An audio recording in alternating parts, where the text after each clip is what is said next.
Bonjour à tous, on se retrouve aujourd'hui pour l'avant-dernière partie de notre petite série Speaky. Et aujourd'hui, on va s'occuper du coup de la partie client. Notre application client, voir comment on la connaît, comment elle fonctionne. Encore une fois, j'ai pas mal modifié le tout. On a effectivement une classe client qui est là, mais qui sera accompagnée d'un thread de réception, parce que bah forcément, on va pouvoir envoyer et recevoir les messages en même temps. Euh, Et bah ma foi, c'est parti, hein. Allons voir comment on a fait tout ça. Alors au niveau des imports, finalement ça ressemble un petit peu à serveur, hein. On apporte euh, RSA de crypto.public key parce qu'en fait au moment où on va faire l'authentification, on va recevoir une clé publique de la part du serveur. Il faut qu'on puisse du coup chiffrer notre username, enfin notre nom d'utilisateur, deux points, mot de passe avec cette clé. Donc pour ça on aura besoin de ce module-là, hein. Ensuite de socket, bon bah là, vous connaissez, hein, on fait les mêmes imports que dans le serveur, donc c'est-à-dire socket, l'erreur timeout, enfin l'exception timeout. Oui, d'ailleurs j'ai fait une petite imprécision dans la vidéo d'avant, je disais que c'était des erreurs. Ah, c'est plus précisément des exceptions. Mais bon, enfin, ça revient au même, c'est des exceptions qui génèrent du coup des erreurs. Enfin, qui lèvent des exceptions, mais enfin voilà. IFINET pour utiliser de l'IPv4 et SOCSTREAM pour utiliser du TCP. Donc, ce que je n'importe pas, c'est SOREUSADRE et SOLSOCKET, les deux autres constantes que je vais apporter dans l'autre fichier, parce qu'en fait ici, on ne risque pas de réutiliser un port, puisqu'on ne met pas en écoute. C'est pas nous qui choisissons le port avec lequel on va aller écouter. Autrement dit, quand notre machine lance une connexion, c'est elle qui va automatiquement choisir un port au-delà de. Alors normalement, les 1024 premiers sont inutiles, enfin c'est des ports attribués, c'est-à-dire qu'il y a déjà des services qui peuvent tourner dessus, donc ils peuvent pas être utilisés pour ça. Ensuite, jusqu'à quelque chose du genre 10 000 et quelques, pareil, c'est des ports réservés, je crois. Alors, j'ai pas le nombre exact, peut-être 16 000, hein, quelque chose dans le genre. Et ensuite, au-delà, c'est des ports qui peuvent être utilisés pour des connexions. Donc là, notre machine piochera dans ces ports-là. Voilà. Donc on n'a pas besoin d'utiliser un. Voilà. Ce sera l'OS qui gérera ça, donc on n'a pas besoin de lui dire de réutiliser des ports déjà ouverts au cas où. Et ensuite, du module threading, on apporte la classe thread pour faire un héritage pour notre thread de réception. On est parti. Alors, notre classe client, donc le constructeur, qu'est-ce qu'il prend? L'IP du serveur, notre nom d'utilisateur, notre mot de passe, et le port sur lequel on se connecte. Alors, par défaut, j'ai mis le 4444, puisque par défaut, ce sera celui que je mets pour mon application, hein. C'est changeable, il y a zéro souci. Alors, qu'est-ce qu'on a ensuite? On va avoir alors list users. Ah oui, voilà, c'est bon, je me souviens. Ce qu'il faut que je me souvienne, hein, je l'ai fait il y a quelques temps. Ça va être la liste des utilisateurs couramment connectés, c'est-à-dire qu'en fait, quand on va demander au serveur qui est connecté, bah, on va stocker les résultats dans cette liste-là. Ça, bah, c'est notre socket, hein, que vous connaissez. Cette fois-ci, j'ai pas demandé un sock directement, enfin un tuple IP port, j'ai demandé l'IP et le port. Bon bah, voilà, hein, je le mets ensuite dans un tuple. User, bon bah voilà pour l'utilisateur. Le séparateur, j'utilise le même que sur le serveur, à savoir qu'en fait, dans les mises à jour qu'il faudrait faire, c'est qu'en fait il faudrait que le séparateur soit dynamique, c'est-à-dire qu'en fait le serveur, à l'initialisation, devrait envoyer pas mal de petites infos importantes, notamment le séparateur. Ça permettrait un peu plus de flexibilité, parce que là ça veut dire que si jamais le client il a envie de changer le séparateur sur sa connexion, bah le code du serveur marchera pas du tout. Enfin le serveur sera pas capable de s'adapter quoi. Donc là pour le moment les séparateurs sont codés en dur. Oh, si jamais j'y retouche un jour, ça fera partie des améliorations que j'apporterai. Les améliorations pour le moment, il y a le chiffrement des messages envoyés et il y aura aussi du coup l'envoi de petites infos comme le séparateur. Voilà. Alors le format de passe, c'est quoi? Tout simplement en fait la chaîne de caractères formatée que je vais ensuite chiffrer et envoyer. Donc je vous avais dit qu'elle était sous la forme nom d'utilisateur de point mot de passe. Bon, voilà, c'est ça. Le socket, il est anon pour le moment parce que bah, on n'a pas encore créé notre objet socket. On le créera plus tard. Là, bah, mess, c'est une liste des messages qu'on va recevoir. Et history, c'est la liste dans laquelle j'ai stocké les messages, mais qui seront envoyés par le serveur une fois que je demanderai l'historique. C'est-à-dire qu'il va nous envoyer tout l'historique. Et je vais pas le stocker dans les messages normaux, ça je vais mettre du coup dans history. Et ensuite, vous connaissez self.start, hein, même chose que pour le serveur. Tant que c'est vrai, les threads s'exécuteront. Et quand ça deviendra faux, les threads se stopperont. On est parti. Alors qu'est-ce que je fais? Je fais une méthode connect qui va permettre du coup de, si je me souviens bien, de générer un objet socket propre. Oui, c'est ça. On crée une socket, notre objet socket. On tente de se connecter sur donc l'IP et le port voilà, qu'on a défini. Si jamais ça marche pas, bah, on retourne faux. Il y a eu une bêtise. Et ensuite, voilà, on gère l'authentification ici. Donc c'est-à-dire que je dis que ici, RSA.ImportCase, c'est qu'en fait, ImportCase, c'est une fonction qui existe et qui va retourner en fait un objet ensuite, bah, du coup, clé RSA quoi. Mais elle prend en paramètre une chaîne de bytes, enfin un objet byte Python quoi, qui est la chaîne de bytes correspondant à la clé. C'est-à-dire qu'en fait, le serveur va nous envoyer la clé, mais ça va être des lettres, enfin ça va être tout ce qu'il faut pour faire la clé RSA, quoi. Ça va pas être un objet qui aura été envoyé. Donc on va pas pouvoir lui appliquer des méthodes directement dessus, non. Donc il va d'abord falloir repasser par du coup cette petite méthode qui va elle nous régénérer l'objet clé. Voilà. Ensuite du coup qu'est-ce que je fais? Bah, cet objet une fois qu'il est régénéré, je peux donc chiffrer des messages, donc encrypt en anglais, hein. Et qu'est-ce que je fais du coup? Bah, je prends mon formatage que j'ai mis, que j'encode, donc c'est-à-dire que je le mets en objet byte, il passe de str à byte. Et ensuite, bah, du coup, voilà, ça chiffre mon message, sachant que oh là là, excusez-moi. Cette méthode renvoie un tuple, et du coup, le premier, enfin, l'index 0, quoi, donc le premier item du tuple, ce sera notre message chiffré. Donc je le récupère. Et ensuite, bah, je l'envoie au serveur. Si ce que je reçois, une fois décodé, et la length de tout ça, elle est plus petite ou égale à 0, c'est-à-dire qu'en gros, en fait, je pourrais mettre égal à 0, hein, mais si jamais en gros il clôt la connexion, je retourne faux. Et sinon, qu'est-ce que je fais? Bah, je mets un timeout de 3 secondes. euh, et ensuite, j'attribue mon attribut socket, il devient sock. Et mon RECV, là, enfin, comment on appelle ça? Je lance mon thread de réception RECV qui prendra une référence de ma classe là, et je le lance. Et ensuite, je retournerai. Alors, pourquoi je le mets avec un timeout? Je dois avoir une explication plus loin, hein. On le verra. À tous les coups, c'est parce que ce que je passe ensuite en réception. Oui, ça doit être en réception. Enfin, pour mon thread de réception, je vais passer ça avec un timeout. On verra bien.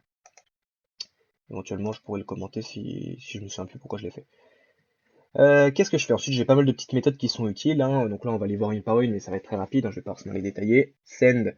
En fait, j'avais besoin d'une méthode qui permettait d'envoyer un message, mais sans avoir besoin à chaque fois de passer par moi-même un formatage, c'est-à-dire faire une chaîne formatée dans laquelle je mets le nom d'utilisateur, le séparateur et le message.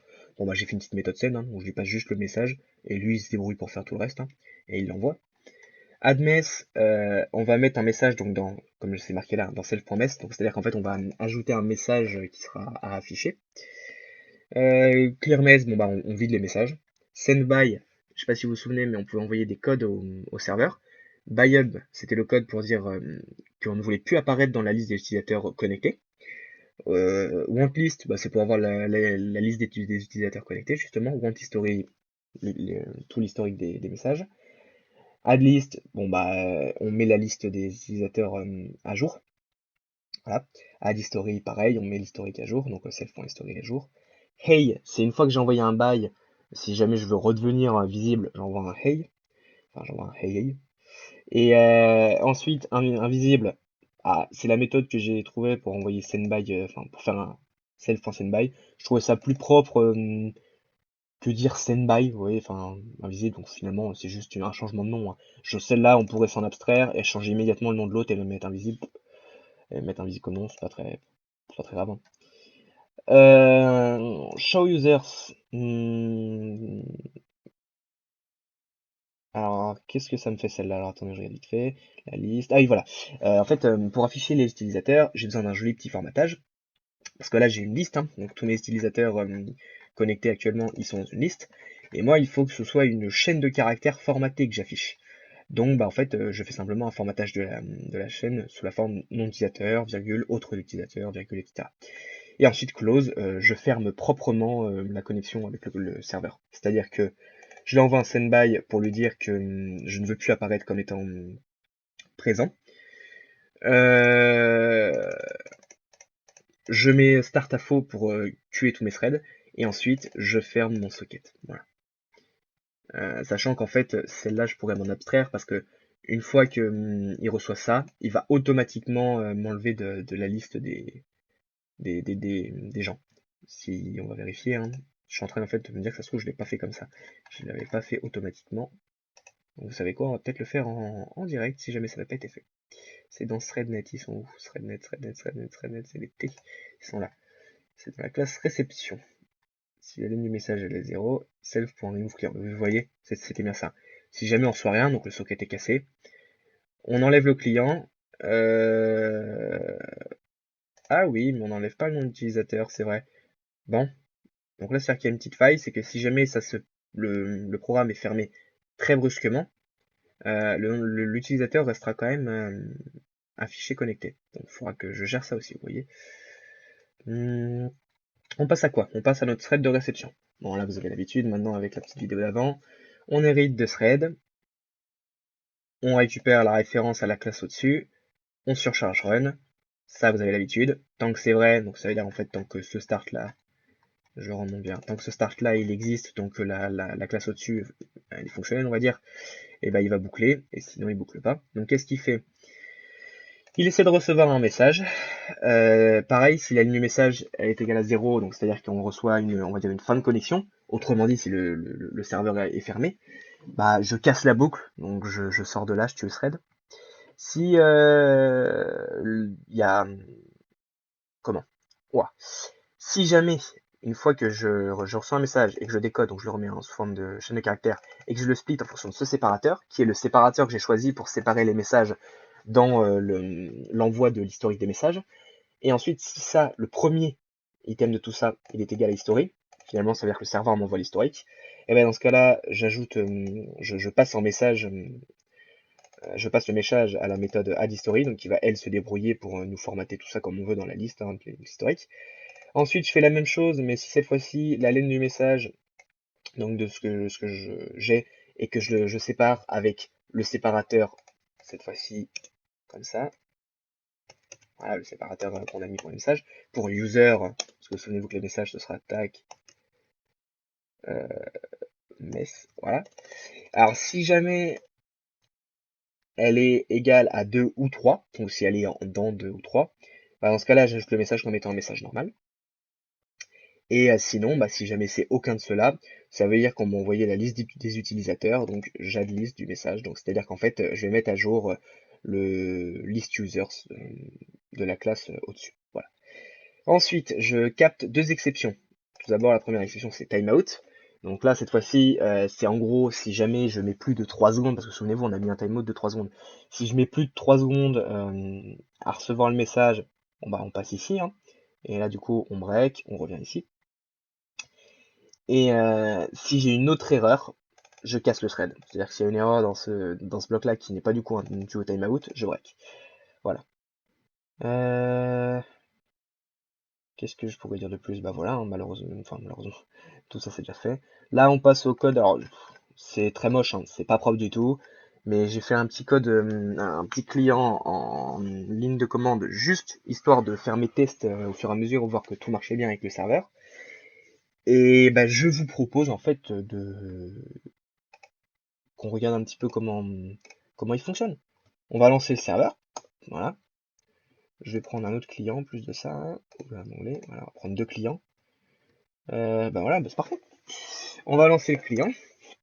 Donc on va se connecter sur l'adresse 127.0.0.1, ma boucle locale. Hein. Souvenez-vous que toutes mes interfaces réseau sont sur le port 4444 sont en écoute, donc je peux me connecter, pas de problème.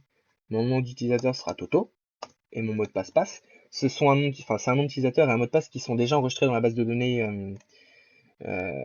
Si on va voir ici, hein.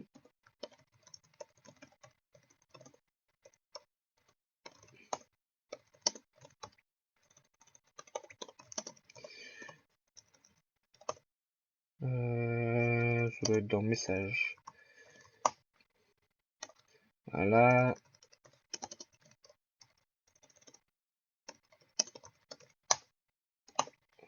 Ah non. Bon. Excusez-moi. J'avais pas préparé ça, c'est juste pour vous montrer. Ah non, bah non, c'est vrai. Ah oui, mais je suis bête. J'ai pas mis ça dans une base de données, j'ai mis ça dans un fichier. le fichier users.db, voilà, on voit que j'ai bien un utilisateur qui s'appelle Toto et qui a comme mot de passe, enfin comme hash de mot de passe celui-là, et ça c'est bien le hash du mot de passe passe.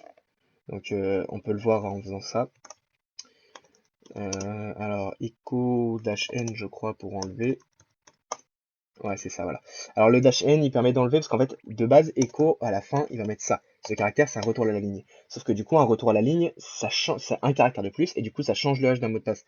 Du coup c'est à dire que si je fais le MD5, parce que souvenez-vous on a utilisé le MD5, voilà. Alors pas du tout.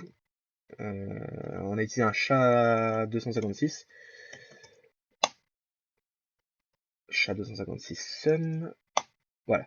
Vous voyez qu'on a bien le même que ici. Donc on a bien le mot de passe qui est passe.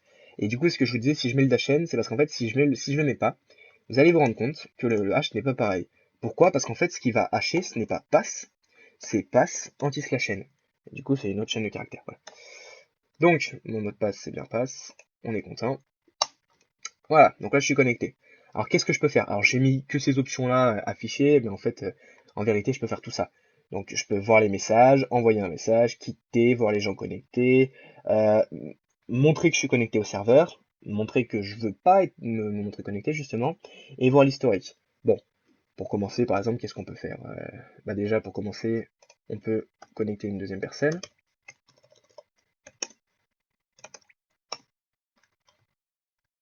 Client d'API, tac. Voilà, donc là, cette fois-ci, on va le connecter comme Titi, même mot de passe, hein. Bon, qu'est-ce qu'on peut faire pour commencer? Voir les gens qui sont connectés. On voit bien qu'il y a Toto et Titi. Maintenant, si jamais lui, il veut plus se montrer connecté. Donc, souvenez-vous, on regarde ici, c'est la lettre B. Donc, je fais B.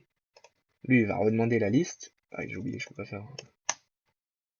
Et là, il n'y a plus que Titi dedans. Voilà. Maintenant, si Toto, il veut redevenir visible, il fait un petit R. Lui, il refait un petit C. Magie, magie, il est redevenu visible. Ah, je peux pas faire clear. Bon, maintenant, on va dire que Toto, il est bavard, il va envoyer un message.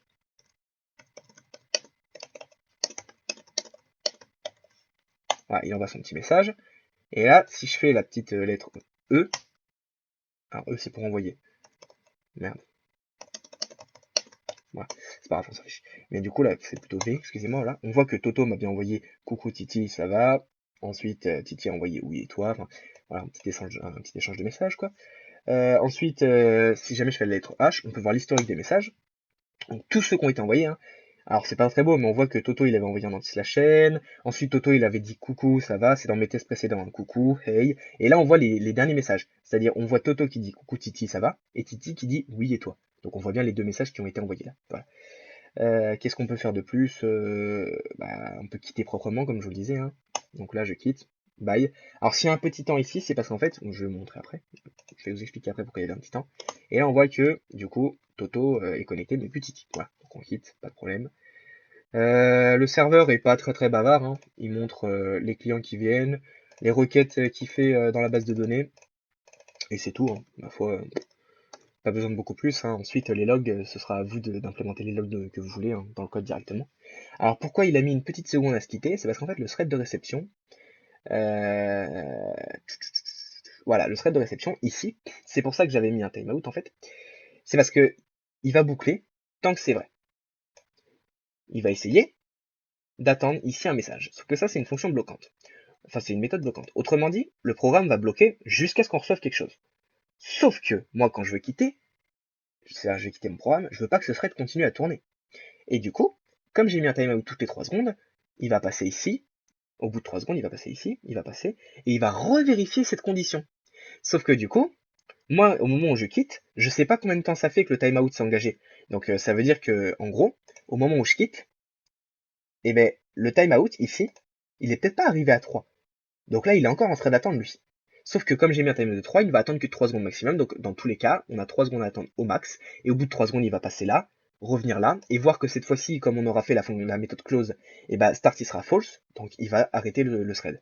J'ai fait la même chose dans le serveur, souvenez-vous, j'ai mis un timeout à un moment, mais c'était pas pour la même raison. Ici, c'est parce qu'en fait, j'en ai besoin du timeout pour casser la réception toutes les 3 secondes, ce qui me permet du coup en fait de simplement de casser la boucle, c'est quand je veux quitter. Parce que sinon, en fait, cette méthode-là est très problématique parce qu'elle est bloquante et il y aurait zéro moyen de l'arrêter. Donc c'est pour ça que je suis obligé de mettre un set time. Au début, ça me paraissait, je me souvenais plus pourquoi je fais ça, mais maintenant, voilà, ça me paraît logique. Voilà. Donc on a vu le code, donc ça c'est pas important, hein, mais on a vu le code du client.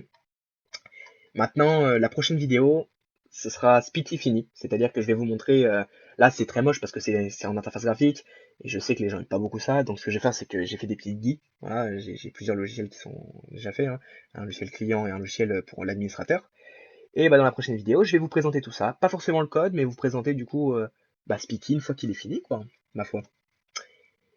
Je pense que j'ai fini pour aujourd'hui, et bah, je vous dis à la prochaine. Allez, au revoir.